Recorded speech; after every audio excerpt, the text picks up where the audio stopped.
ఓం శ్రీ పూర్ణానంద గురవే నమ.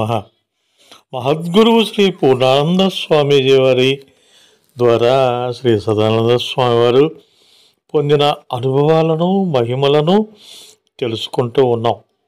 శ్రీ పూర్ణానంద స్వామీజీ వారి కృప వలన భూదత్తారు వారి అనుగ్రహానికి పాత్రుడైనటువంటి శ్రీ సదానంద స్వామి గారు సురుముత్తు అయ్యనారు క్షేత్రంలోనే ఉండగానే ఒక అడవి ఏనుగును చూడాలని ఆయనకు కోరిక కలిగింది. దీంతో అటవీ ప్రాంతం అంతా గాలించాలంటే తన వల్ల అయ్యే పని కాదు అని అనుకున్నారు సదానంద స్వామి. అయితే భూదత్తారు వాహనం ఏనుగు కావున నిజంగా భూదత్తారు తనను అనుగ్రహించారంటే వారి వాహనాన్ని తనకు ఎందుకు చూపకూడదు అనే భావం కలిగింది సదానంద స్వామి వారిలో.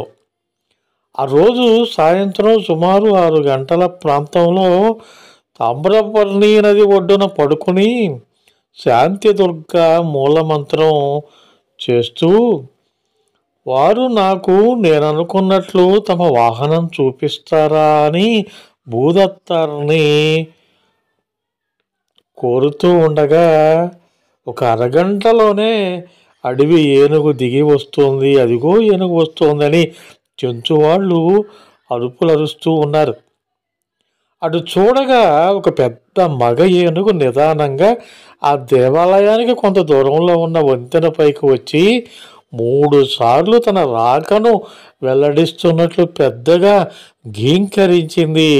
అక్కడి నుండి ఆ గజవీరుడు మెల్లగా నడిచి వస్తూ ఉండగా ఆ క్షేత్రం పూజారులు అన్నారు, త్వరగా వచ్చేయండి స్వామి, ఏనుగు చాలా కోపంగా ఉంది అని సదానంద స్వామి వారితో.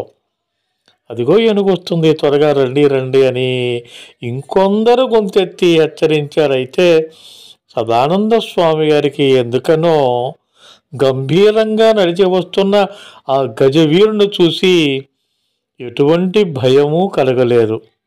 కాబట్టి వాళ్ళ హెచ్చరికలను పట్టించుకోకుండా ఆ ఏనుగును సంతోషంతో రెప్పవాల్చకుండా చూస్తూ అక్కడే అలాగే కూర్చున్నారు సదానంద స్వామి. తన ఎదుటకు నడిచి వచ్చిన ఆ ఏనుగు తన దగ్గరకు వచ్చి కదలకుండా మెదలకుండా ఉన్న తనను చూసి ఏమనుకుందేమో త్రొక్కి తనని పచ్చడి చేయకుండా 2 అడుగులు పక్కకు వేసి తన పక్క నుండి తామ్రపర్ణి నది దాటి పెద్దగా అరుస్తూ అడవిలోనికి వెళ్ళిపోవటాన్ని కళ్ళారా చూశారు సదానంద స్వామి.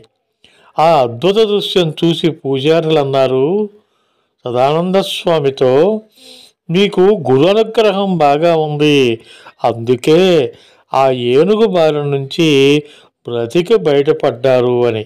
లేదంటే ఒంటరిగా వచ్చే మగ ఏనుగు చాలా ప్రమాదకరం అంటూ దాని స్వభావాన్ని వివరించారు పూజారులు. ఈ విషయాన్ని గురించి శ్రీ పూర్ణానంద స్వామి వారికి సదానంద స్వామి వివరించగా వారు కూడా అన్నారు, గురువు అనుగ్రహం ఉన్నది కావున నీకు ప్రమాదం ఏమీ జరగలేదు, ఒంటరి ఏనుగు చాలా ప్రమాదం అని ఆ పూజారుల మాటను స్థిరపరిచారు. తగినటువంటి ఆధారం లేకుండా ఏ విషయాన్ని గురించి అయినా కానీ నమ్మేవారు కాదు సదానంద స్వామి గారు. అహోరాత్రులు శ్రీ పూర్ణానంద స్వామీజీ వారి సేవలో గడిపే సదానంద స్వామీజీ గారు ఆధ్యాత్మిక విషయాలను శ్రీ పూర్ణానంద స్వామీజీ వారి నుంచి వింటూ ఉండేవారు. అయితే అందులో కొన్ని సదానంద స్వామి వారికి అర్థమయ్యేవి, మరికొన్ని అర్థమయ్యేవి కావు. కానీ అప్పటి ఆయన మనోభావానికి అనుగుణంగా అర్థం కాని విషయాల గురించి ఊరుకునేవారు, లేదంటే మొండిగా అర్థమయ్యేంత వరకు శ్రీ పూర్ణానంద స్వామీజీ వారితో వాదిస్తూ ఉండేవారు. ఒకరోజు మధ్యాహ్నం భోజనం అనంతరం శ్రీ పూర్ణానంద స్వామీజీ వారు శ్రీ రాకాడి బాబా వారి హాల్లో పడుకుని మధ్యాహ్నం 3 గంటలకు మేల్కొన్నారు. అప్పుడు సదానంద స్వామి గారు తనను స్వామివారు పిలవకుండానే వారి దగ్గరకు వెళ్ళారు. లేచి కూర్చున్న శ్రీ పూర్ణానంద స్వామీజీ వారిని చూసి వెంటనే సదానంద స్వామి గారు స్వామీజీకి తాగడానికి మంచినీరు కాఫీ తీసుకువచ్చి ఇచ్చారు. శ్రీ పూర్ణానంద స్వామీజీ వారు కాఫీ తాగిన తర్వాత తన పక్కన కూర్చున్న సదానంద స్వామి గారితో ఆధ్యాత్మిక విషయాల గురించి మాట్లాడుతూ సందర్భోచితంగా మాం పశ్యంతి సర్వత్ర మై పశ్యతి అని ఈ సృష్టితో ఉన్న తమ తాదాత్మ్యాన్ని వెల్లడిస్తున్న సంస్కృత శ్లోకాన్ని పఠిస్తూ అర్థం కాక శ్రీ పూర్ణానంద స్వామి వారిని తదేకంగా చూస్తూ కూర్చున్న సదానంద స్వామితో అన్నారు, అన్నింటిలో నేనున్నాను, అన్నీ నాలో ఉన్నాయి అని ఆ శ్లోకం అర్థాన్ని కూడా వివరించారు పూర్ణానంద స్వామీజీ వారు. అవకాశం దొరికితే చాలు వాదోపవాదంతో వారిని ఎక్కడ పట్టుకుందామని ఎదురు చూస్తూ ఉండే సదానంద స్వామి గారు వెంటనే అన్నారు, నాకు అన్నిట్లో మీరు కనపడటం లేదు, అలాగే మీలో ఏమీ కనపడటం లేదని వాదనకు దిగారు. అప్పుడు శ్రీ పూర్ణానంద స్వామీజీ వారు ఒక చిరునవ్వు నవ్వి, సరే నీవు ఒకసారి బయటకు వెళ్ళిరా అని ఆదేశించారు. అలా సదానంద స్వామి గారు బయటకు వెళ్ళిన తర్వాత ఆ ఆశ్రమ ప్రాంగణంలో తిరుగుతూ ఉన్నారు. అక్కడ ఒక గదిలో జిఎన్ఆర్ గోవిందు, శేఖరు తదితర భక్తులు కూర్చొని మాట్లాడుకుంటున్నట్లు కనిపించింది. వాళ్ళని ఎవరిని పట్టించుకోకుండా సదానంద స్వామి గారు శ్రీ పూర్ణానంద స్వామీజీ వారు ఏదైతే చెప్పారో ఏకత్వం గురించి ఆలోచిస్తూ, వారేమిటి అన్నిటిలో నేనున్నాను, అన్నీ నాలో ఉన్నవి అని చెప్పటము ఇది చాలా కొత్తగా గమ్మత్తుగా ఉన్నదే. ఇప్పటి వరకు వారు నాకు ఎవరిలో దేనిలో కనపడలేదే, మరి వారు ఎందుకలా అన్నారు? అనుభవాన్ని బట్టి చూస్తే ఊరకనే ఏమి అనే స్వభావం కాదు కదా వారిది. అసలు దీని అర్థం ఏమిటి అని ఆలోచిస్తూనే ఉన్నారు సదానంద స్వామి గారు.